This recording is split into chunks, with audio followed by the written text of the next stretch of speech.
edition of Think with a Drink. That is the weekly webinar series brought to you by the Ares Foundation for Financial Education Questions. Speaking of your pilots for tonight's flight, I am told you that the weekly webinar series is brought to you by the Ares Foundation for Financial Education. You can look us up. We're a nonprofit. You can look us up on the web. It's www.aresfoundation.org. And our mission is trying to help everyone have a better relationship with their money. We think that the idea here is that trying to take emotion out of handling your money and your finances is extremely important. But you can visit the website, learn a little bit more about what we do, check us out, see our postings, go to our YouTube channel. It's all part of that, and learn a little bit more of this.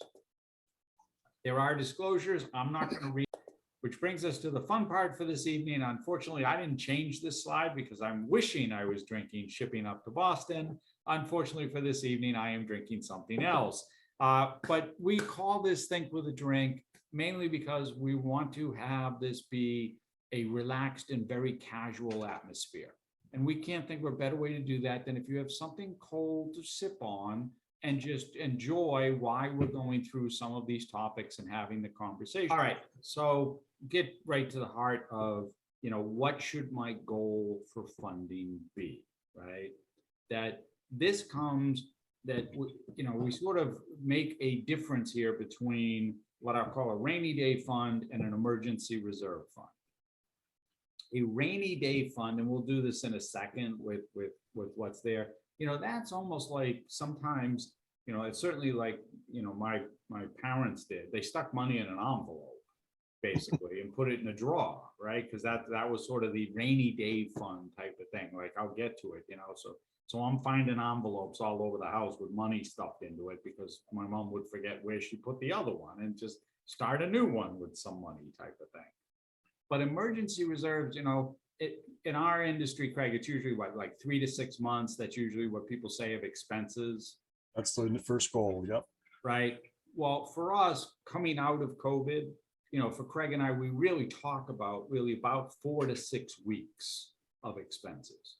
You should have at least a month, 1 to 2 months, 1 month, month and a half of actual expenses in a fund, so that if something happens, God bless, Delta, the variant grows, or we have another shutdown, or whatever happens to the business that you might be working in, that you lose your job, you at least have that amount of time covered, right?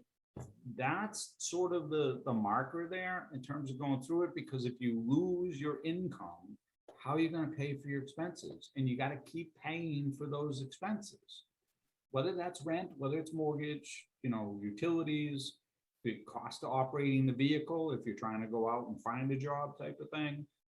Those are all necessary expenses that need to be covered.